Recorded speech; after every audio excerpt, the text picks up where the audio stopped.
The Galactic Empire had conquered countless worlds, leaving nothing but submission or destruction in its wake. Humanity, stubborn as ever, had resisted.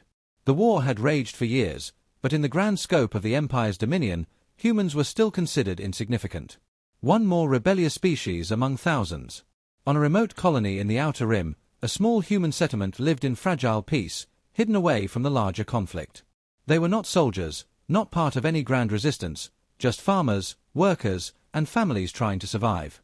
That peace shattered when the Empire's patrol ships descended upon them like vultures. The villagers had no warning. Imperial boots thundered through the dirt roads, soldiers rounding up civilians with cold efficiency. They spoke little, only issuing commands. All humans are to be detained for questioning. Among the frightened villagers stood a man named Darius Cain, his wife Mara, and their 2 children.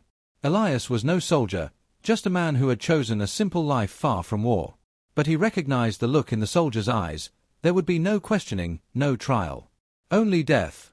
A towering Imperial officer, Commander Vexis, watched with indifference as his men corralled the humans into the village square.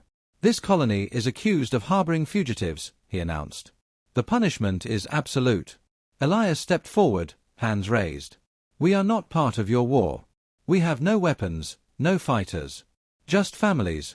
Vexis stared at him for a long moment. Then, without a word, he raised his sidearm and shot Elias through the head.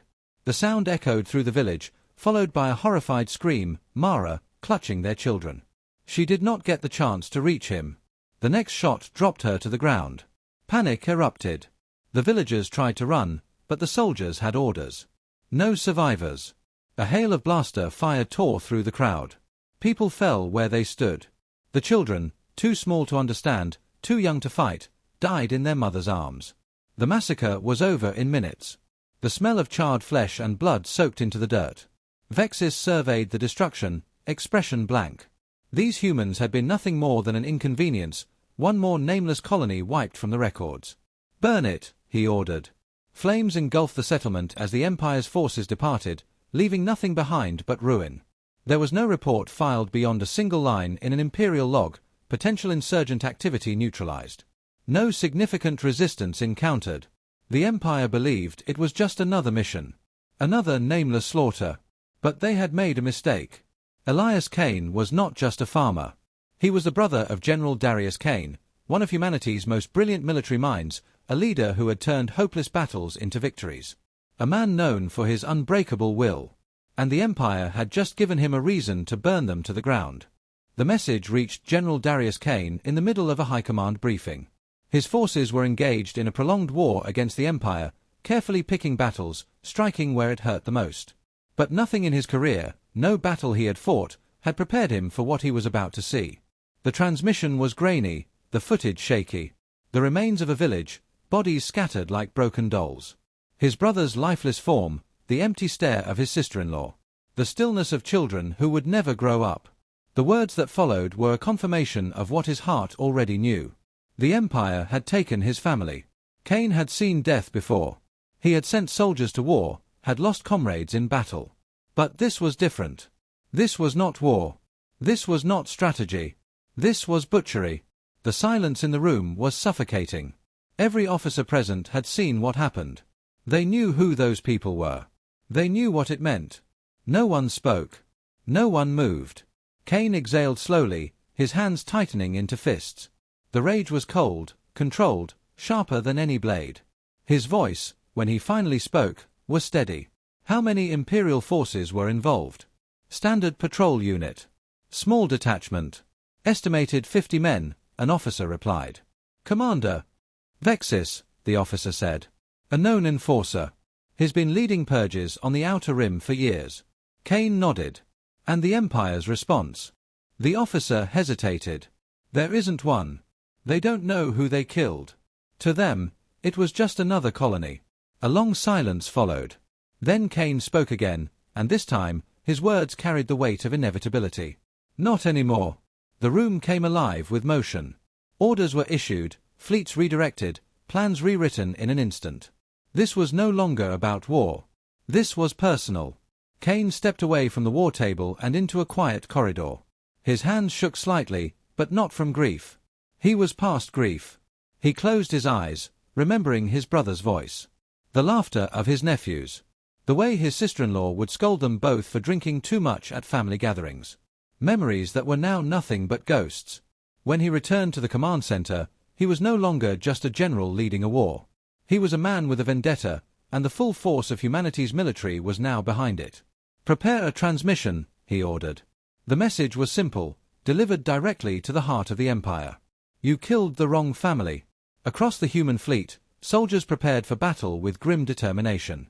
They had followed Cain into war before, but they had never seen him like this. This was not about strategy. This was not about territory. This was about vengeance. The message reached the Empire, but it was met with nothing more than amusement. The High Command barely acknowledged it. To them, humanity was a minor annoyance, tenacious, but ultimately doomed. A single human general swearing vengeance. Nothing but empty noise. Commander Vexis received the transmission with mild interest. He had executed thousands of humans in his time. If one of them happened to be related to an officer, so be it. He dismissed the threat without a second thought. That was his first mistake. The first strike came without warning.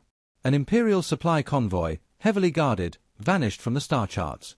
No distress signals, no escape pods. Just gone. The Empire assumed it was an accident. A malfunction. Then a shipyard went dark. One of the largest production facilities in the sector, reduced to scrap before the Empire even realized it was under attack. The attacks escalated. Communications relays severed. Fuel depots obliterated. Key officers assassinated in their own quarters.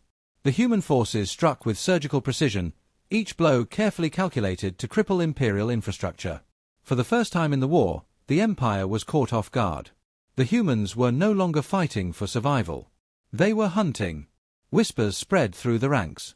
Darius Cain is coming. Vexis began to feel the pressure. Supply lines were failing. Morale was slipping.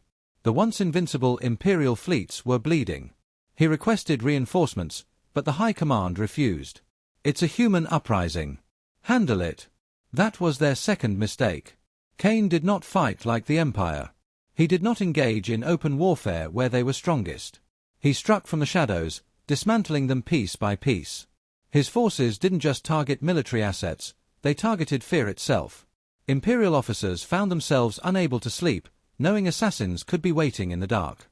Soldiers deserted, unwilling to fight an enemy that never seemed to lose. Entire planets under Imperial rule rose in rebellion, emboldened by the carnage Cain was leaving in his wake.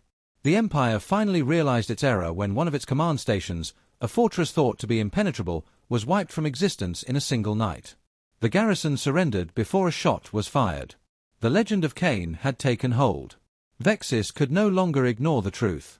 The man whose family he had executed was not just coming for revenge, he was tearing the Empire apart, and nothing could stop him.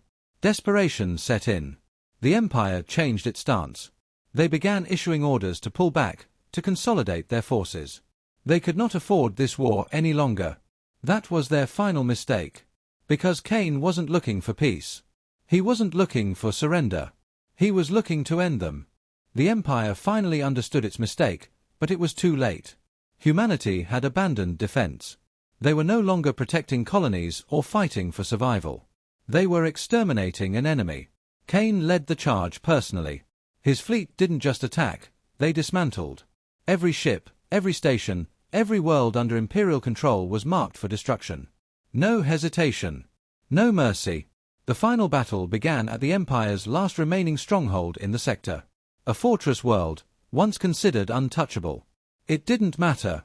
Cain's forces had spent months breaking the supply lines, starving it of reinforcements. Now, it was nothing more than a final obstacle. The Empire's defenses crumbled in hours. The once feared Imperial fleets were scattered, their commanders too afraid to face the man who had become their nightmare. Cain's forces cut through them like a blade, striking with relentless precision. On the ground, resistance was futile. The Imperial soldiers no longer fought with conviction. They knew what was coming. Some surrendered, others ran. None escaped. Cain moved with purpose, his path set from the beginning. He had one final target. Vexis. The commander had barricaded himself in the heart of the fortress, surrounded by what remained of his elite guard. He had always believed in the strength of the Empire. He had never once considered the possibility of failure. But as the doors were blasted open, and Cain stepped through the smoke, Vexis finally understood fear. Cain did not speak. There were no grand speeches, no words of condemnation. There was only justice. A single shot ended the man who had started it all. The fortress fell soon after. The last remnants of the empire in the sector collapsed. Their leadership was gone. Their forces broken. Their rule erased. Cain stood in the ruins, staring at the destruction he had wrought. He had avenged his family. He had crushed the empire that had taken everything from him. A soldier approached cautiously. "What now, General?" Cain didn't answer immediately. He looked at the battlefield, at the soldiers who had followed him through fire and blood. They had won. But at what cost? After a long moment, he spoke. "Now, we build something better." The war was over. The legend of Darius Cain had been written in fire and steel. And the galaxy would never forget what happened when the Empire made the mistake of underestimating humanity.